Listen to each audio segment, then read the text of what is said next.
Espero que todos tenham tido ótimas entradas, estamos de volta com os nossos filmes.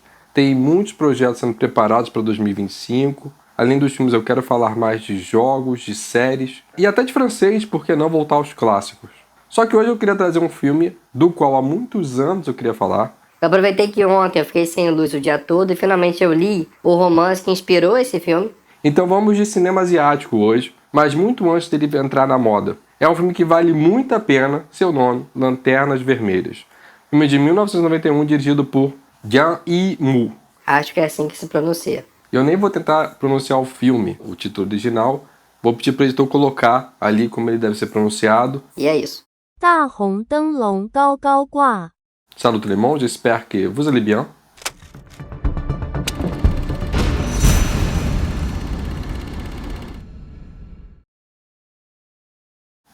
E eu vou pedir para você já começar esse ano deixando o seu like, verifica se está inscrito, se não tiver, se inscreve.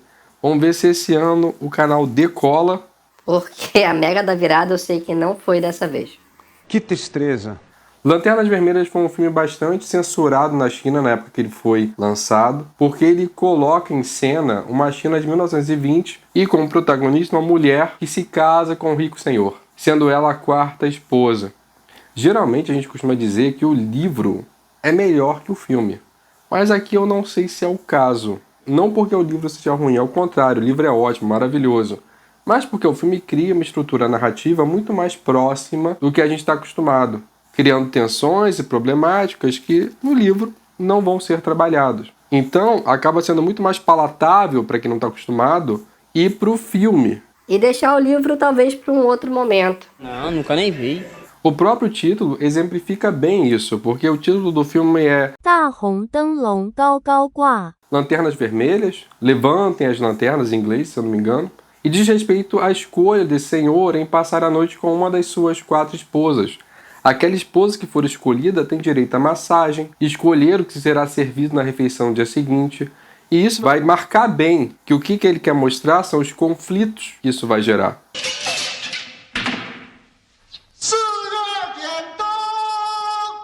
No livro, as Lanternas Vermelhas simbolizam apenas comemorações de datas festivas.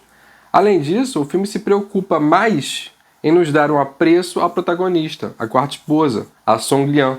Pois no filme é bem marcado que ela não teve escolha, que ela cursava uma faculdade, tinha seu pai como patrono, um empresário no ramo de chá, mas que morre e o seu comércio vai à falência. Então sua madrasta a aconselha a se casar com esse homem rico. E logo no início do filme, ela diz que aceita, mas é em lágrimas.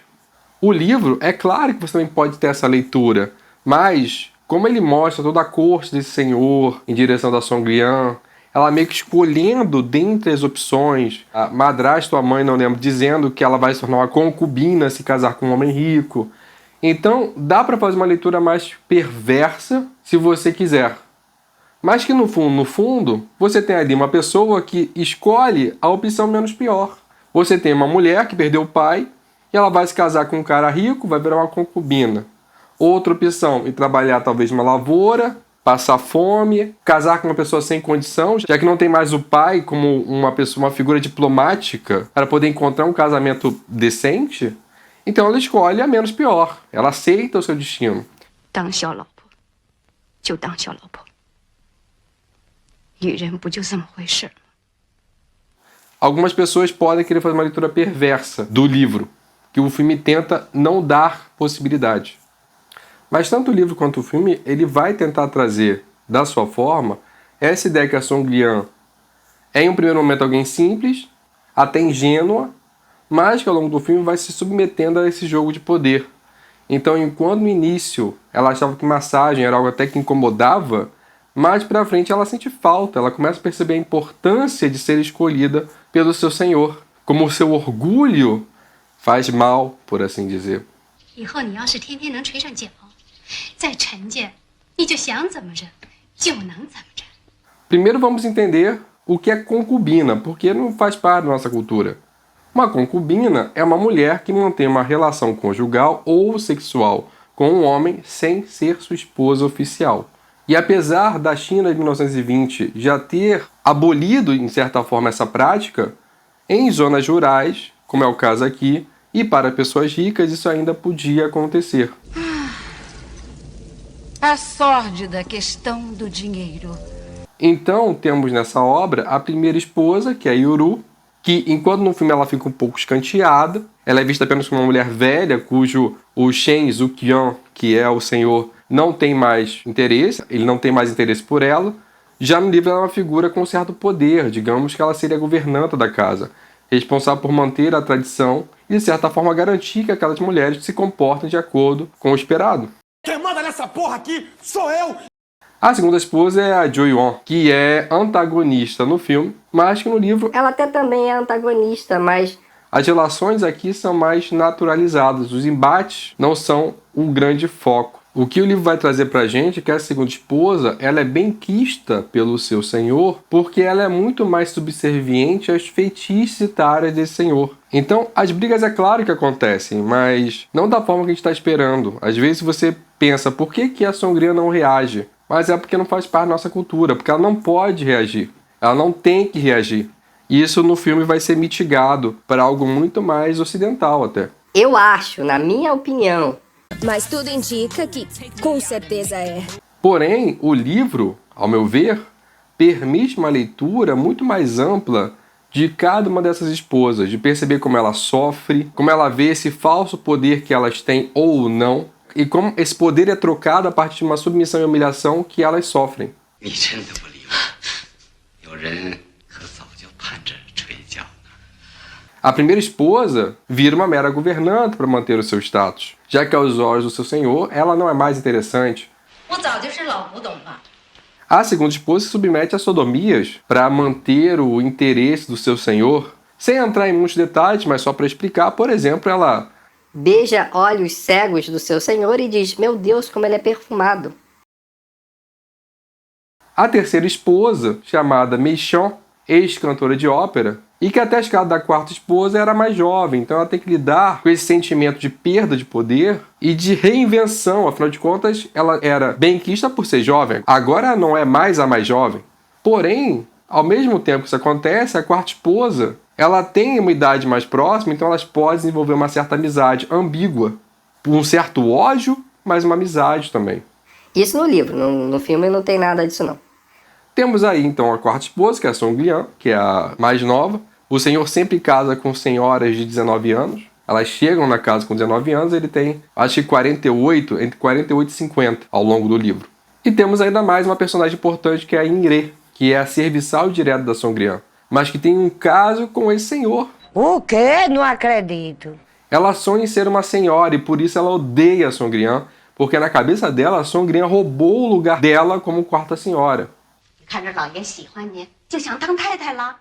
好好的伺候新来的四太太吧。 Então cada personagem aqui você vai poder fazer uma análise dos seus sonhos, das suas dores, de como mesmo estando em um lugar às vezes acima, como é o caso da primeira esposa, No final tá todo mundo na merda. pegando a imagem mais próxima, é você no escritório brigando com seu colega de setor, de forma silenciosa, para que no final do ano vocês sejam reconhecidos pelo seu chefe e ganhem uma ceia de Natal um pouco mais recheado. São vocês brigando pelo cargo de chefe do setor, onde você ganha um cargo de superior e talvez você até goze com o poder que ele traz de subjugar o seu colega, aquela pessoa que você odeia. Mas no final você continua sendo mero empregado. Que bom, assim estou me sentindo bem melhor. E tá aí a riqueza do livro. Mas como esse livro nunca chegou ao Brasil, se você não souber outro idioma, você não vai conseguir ler esse livro. No meu caso, eu leio em francês, eu leio em inglês, eu sou professor de francês. É a mesma coisa que aconteceu com o vídeo que eu falei do Mundo dos Vagalumes, que é um vídeo incrível. Tá bem completo. Se você gosta de cinema asiático, vai assistir esse vídeo depois. É o caso de quando eu fui ler Caça-Feitiços, a obra que nunca foi totalmente traduzida no Brasil, mas eu pude acessar graças... Aí no caso foi em francês no início, depois eu fui ler em inglês mesmo, que o final não tinha em francês. Então, seu idioma é maravilhoso para você não depender daquilo que o mercado acha que vai ser lucrativo para eles. Você quer ler o livro, você lê o livro. Talvez no futuro próximo você possa depender de máquinas para traduzir para você, mas eu não sei até que ponto você pode confiar cegamente em uma máquina. Inclusive, se você quer aprender francês, vá lá no meu Instagram, Universidade do Francês. Me manda uma DM. Vamos conversar sobre isso. Continuando, então a Song-lian chega na casa. No filme ela vai sozinha, ela vai a pé. O filme quer mostrar essa humildade que ela tem no início. e aos poucos ela vai se corrompendo, vai se tornando mais dura, mais refém desse falso poder. Já no livro ela já chega em um palanquin, eu não sei o nome em português, que as pessoas levam. Ambos vão passar esse desconforto que elas sofrem, só que o filme ele vai de forma diferente. No filme, por exemplo, no primeiro dia, a primeira noite que ela vai passar com o seu senhor, ele é duro com ela. Ele vai dizer: tira a roupa, deita na cama. Ela pede para ele apagar a luz e ele diz: não, eu quero vê-la. Eu gosto de algo formal e iluminado. 把灯灭了。那怎么着？我就是为了看得清清楚楚，才点这么多灯的。 Então se coloca um pouco no lugar daquela mulher que está passando sua primeira noite da sua vida, não sabe como funciona, o que vai acontecer. Imagina como foi para ela aquilo.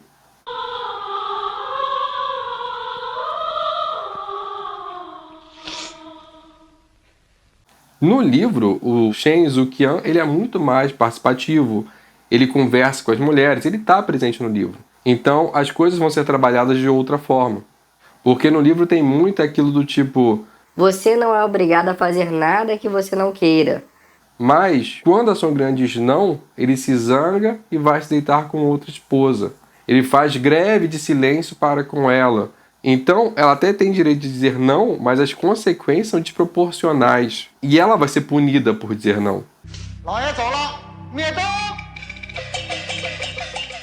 No dia seguinte, Songrian vai conhecer as esposas e logo ela percebe que a terceira esposa faz tudo para chamar a atenção do senhor. Diz que está passando mal, não quer receber a Songrian. Já a segunda esposa é maravilhosa, conversa, ouve a história da Songrian. A gente vai crer que a segunda esposa é muito legal e que a terceira esposa é o problema. E eu tô falando segunda, terceira e quarta esposa porque eu não sei pronunciar nomes asiáticos, sempre pronunciei errado. E vocês escrevem que tá errado. E uma coisa que eu chegar na obra é que você chamar elas de primeira, segunda, terceira e quarta esposa é mais honroso do que chamar pelo nome. E isso significa muito sobre essa cultura. 按辈分，你不该喊我的名字。应该怎么叫？叫你四太太。 Então, a segunda esposa é muito legal. Pelo menos é o que a gente pensa. No dia seguinte, de madrugada, está a terceira esposa cantando ópera. E a Songrian não consegue dormir, então ela vai ver a terceira esposa cantar. Elas se alfinetam. No livro, a Songrian gosta de ouvir a terceira esposa cantar. Ela se emociona com o canto dela. No filme, quando ela volta para o quarto, o senhor está de amasso com a Inrê. E é óbvio que a Songrian fica muito chateada, de mau humor, e isso faz o senhor ir para a outra esposa na noite seguinte. Nada disso tem no livro. O caso da Inrê existe, é algo que todo mundo sabe, mas que ninguém comenta. 四妹别生气，有话慢慢说嘛，犯不着与那些下人一般见。 Eis que num desses dias, Songrian está arrumando a sua mala e percebe que a flauta que seu pai deixou de herança sumiu. E ela vai achar que a Inrê pegou, invade o quarto dela, e quando dentro do quarto percebe que a Inrê colocou diversas lanternas vermelhas em seu quarto. O que seria uma blasfêmia ela se achar com direitos de senhora. Mas pior do que isso é que tem uma bonequinha com o nome da Songrian e vários alfinetes. Meio que um ritual desejando que ela morra. Mas que porra é essa, hein? Só que como a Inrê é analfabeta, Songrian promete não contar sobre as lanternas se a Inrê disser quem escreveu seu nome, ali no bonequinho. E para surpresa de todos, quem escreveu o nome foi a segunda esposa. Aquela que sempre foi mega legal. É aquele ditado. Quem vê olhos não vê coração. Esse lance da lanterna não existe no livro, então não tem nada disso. O que tem é, de fato, a bonequinha cheia de alfinetes. E sobre a flauta, foi o senhor que pegou, queimou e jogou fora, porque mulheres não podem tocar flauta, então não tem essa de herança, pai, só queimou só. E aí da Songrian ficar triste, porque qualquer coisa é só o senhor dar outra flauta para ela. 不就是只笛子？我再让他们去给你买几只好的。 E a vingança que vai acontecer aqui, depois de descobrir que a segunda esposa fez aquilo, é que no dia seguinte a segunda esposa pede para a Songrian cortar o seu cabelo. E a Songrian corta uma parte da orelha dela. E fique aberto se foi de propósito ou não. Isso não fica claro, nem no livro nem no filme. Só que essa vingança meio que não dá certo, porque graças a isso a segunda esposa ganha mais atenção do seu senhor. O que para elas é um grande acontecimento. Além do fato da moral de Songrian começar a decair diante daquele grupo de pessoas. Além disso, a terceira esposa, em um dado momento, vai chamar a Songrian para jogar Mahjong. E nesse dia, Songrian percebe que a terceira esposa tem um caso com o médico da família. Isso também acontece no livro, mas para por aí. No filme isso tem um desenrolar, que faz parecer que a terceira esposa chamou a Songrian para jogar de propósito, porque quando o senhor chega e não encontra a Songrian à sua espera, ele escolhe outra esposa.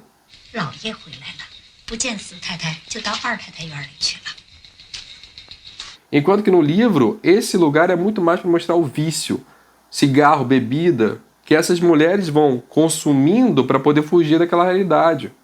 Pensa comigo, você não tem nada para fazer naquela casa. Não tem livros, não tem televisão, não tem videogame, não tem celular. Aí já é maldade. Vamos colocar um paralelo aqui. Vamos pensar na época do Covid. Você sem poder sair de casa, agora pensa que além de não poder sair de casa, dentro de casa sem internet, celular, televisão, rádio, livro, sem nada. E ainda tem que conviver com os seus vizinhos, todo mundo junto. Você tem seu quarto, mas todas as outras zonas de comum, você tem que conviver com seus vizinhos. Não pode ser! Ia ser ruim? Então, para elas é ainda pior. E como a gente vai encerrar essa obra? No filme tem um quarto sempre trancado, que é onde eles enforcam e matam as mulheres que desonram a família. No livro tem um poço onde jogam as mulheres que desonram a família. No caso do filme, a Songrian finge uma gravidez para ganhar a atenção do seu senhor e todos os benefícios. Seu plano era que, fingindo uma gravidez e passando todas as noites com seu senhor, ela de fato ficasse grávida. Mas a Yunre percebe que a calcinha da Songrian tem sangue e avisa a segunda esposa. E então a segunda esposa pede para chamar o médico da família e ele avisa para o senhor que a Songrian não estava grávida.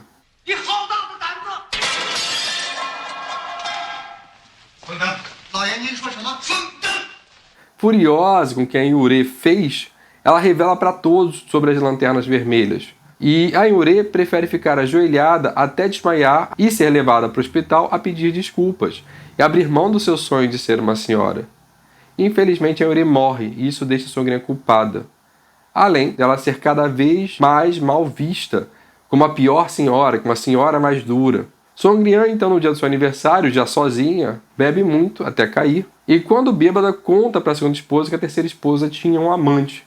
E sendo assim, a terceira esposa é descoberta, levada para o quarto, onde ceifam a sua vida.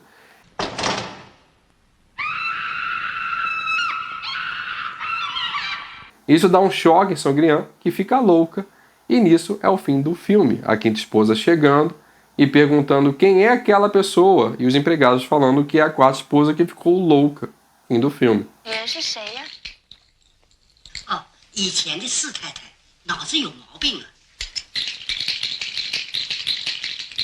No livro os eventos são um pouco diferentes. Aos poucos Songrian vai sucumbindo aos vícios, começando pelo cigarro, o que já desagrada o senhor, fazendo com que ele apareça cada vez menos.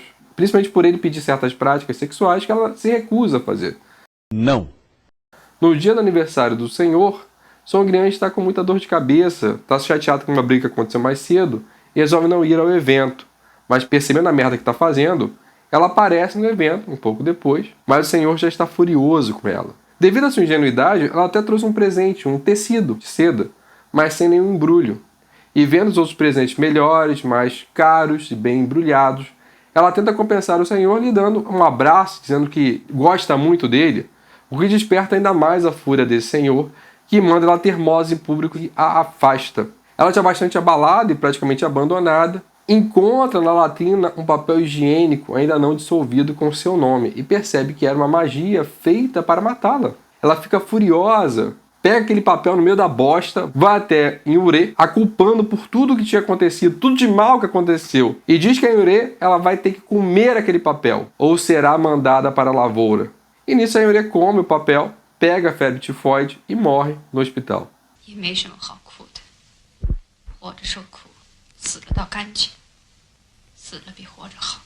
E é por isso que eu gosto muito desse livro, desse filme, porque se você olhar com olhos atentos, você vai perceber nesse momento como ele quer falar de como a gente desconta tudo que a gente sofre na pessoa que a gente pode descontar. E que muitas vezes não tem nada a ver com a pessoa. Ou não no nível que a gente desconta. Além do fato de você estar tão absorto naquele sistema que você nem se percebe como alguém que está sofrendo. E acha que o outro de fato merece aquele sofrimento que você está causando. Até porque se você suporta aquela dor, na nossa cabeça louca, disfuncional, humana, a gente acha justo causar dor ao outro. Stop it. Get some help. E isso é um absurdo. E isso faz a gente refletir. Em que lugar você está hoje? Será que você de fato está bem? Você odeia o seu trabalho? Seu ambiente familiar? Você é bem tratado? Você sofre nesse ambiente? E você está descontando isso em terceiros só porque você pode? Esse filme para mim traz muitas reflexões muito boas. Seu trabalho é mais cabeça do que eu pensava. Enfim, no livro, a segunda esposa descobre a traição da terceira esposa, mas a Song-Liang não tem nada a ver com isso. Mas, de qualquer forma, ao ver a terceira esposa sendo atirada no poço, a Song-Liang enlouquece e o final é similar. A quinta esposa chega e pergunta quem é ela e dizem que é a quarta esposa que perdeu a cabeça. E a justificativa da casa para isso é que a Song-Liang perdeu a cabeça porque ela é lasciva como a terceira esposa. O fato dela ser afetada pela morte de uma mulher que não tem honra só pode ser porque ela se identifica com essa mulher, porque no fundo a Song-Liang também é uma mulher sem honra. Isso é pesado, em um nível. Isso é muito pesado. Porque você ignora que estamos falando de uma mulher que foi ceifada. Onde a prática comum ali é você desumanizar alguém para justificar um ato bárbaro. E a gente vê isso hoje em dia. Mas para uma compreensão didática, você pode assistir o 5º episódio da 3ª temporada de Black Mirror, chamado Engenharia Reversa. E finalmente tem 2 frases que eu queria trazer para reflexão, antes de terminar o vídeo. Uma do filme e outra do livro. No filme, a terceira esposa fala que você precisa aprender a fingir, que quem finge bem engana a todos, e quem finge mal engana só a si mesmo.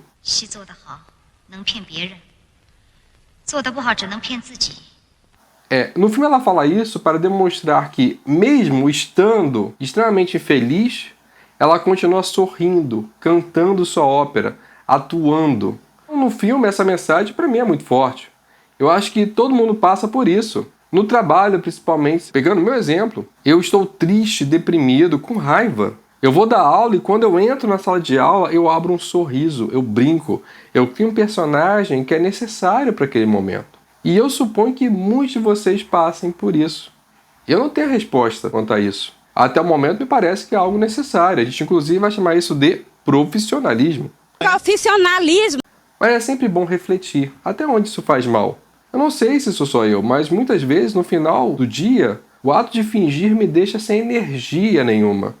E daí a gente tem que ter cuidado para quê? Para não machucar por ter sido machucado. E você quer descontar nas pessoas à sua volta. Isso não pode acontecer. Então, como vocês lidam com isso? Cara de surtado. Vocês passam por isso? Como vocês dão sorrisos necessários, sem que isso sugue em vocês por completo? Me conta nos comentários, porque eu ainda estou refletindo sobre. A segunda frase, que também me tocou muito, é do livro. A Yanrê morreu. Então uma serva idosa passa a servir Song-Liang e ela fala o seguinte: o homem nasce com um destino de rico ou um destino de escravo. É impossível não acreditar nisso. Veja, eu sirvo você todos os dias. E se um dia o céu desabasse sobre nossas cabeças e a terra se abrisse sobre nossos pés, e se ainda estivéssemos vivas, eu ainda seria sua serva. É triste, mas é verdade. E se por um lado isso é conformismo, por outro lado é uma realidade muito cruel, mas real. Quantos de vocês, e eu também, todo dia vejo pessoas mais ricas que fazem coisas que você nunca vai poder fazer? E é claro, a gente não pode pensar assim, que é um destino. Porque a gente vive numa sociedade capitalista que depende da gente acreditar que se você trabalhar muito, você vai ter uma vida melhor. E daí a gente pega exceções às regras. Os Silvio Santos da vida. E faz de conta que todo mundo pode chegar lá. E daí a resiliência dessa senhora me toca, porque talvez você nunca tenha a vida dos seus sonhos. Eu estou desenvolvendo o pensamento. Qual pensamento eu cheguei? Você pode, ao ser resiliente, ao perceber que a sua vida é essa, você pode procurar pequenos momentos de alegrias possíveis. E é isso que vai fazer sua vida valer a pena. Continue a nadar, continue a nadar, continue a nadar, nada, nada. É o acordar ao lado de alguém que você ama, é fazer um churrasco com a família, seja de sangue ou aquela que você escolheu, é fazer aquela viagem que você ficou 5 anos juntando, é tomar um café da manhã conversando com alguém de quem você gosta. É ver uma série que você quer assistir, arrumar sua casa, ver ela limpa. Ninguém está dizendo que você não deve sonhar e correr atrás dos seus sonhos. Por favor, desista. Eu tô aqui, por exemplo. Roteirizando, gravando, editando. Mas Pode ser que eu esteja hoje no máximo que eu vou alcançar na minha vida. E por isso é tão importante a gente aprender a ser feliz com o que temos hoje. E se algo melhor acontecer, ótimo. Incrível! Isso que eu tô falando não é fácil. A gente luta todo dia para chegar nesse lugar zen da felicidade presente. Mas é totalmente necessário. Então eu te pergunto hoje, com a vida que você leva hoje, qual é o pequeno momento que te dá alegria? Coloca nos comentários, até porque início do ano é um momento de reflexão. E essa foi a análise de Lanternas Vermelhas. Tem anos que eu quero falar desse filme, é um filme que eu amo, que me toca muito, que me foi muito significativo a primeira vez que eu assisti. Eu conheço alguns filmes asiáticos antigos, do qual em algum momento eu quero trazer para cá. 2025 chegou, espero que ele seja repleto de realizações e que você encontre alegria nas pequenas coisas da vida também, do cotidiano. Merci bien, à la prochaine.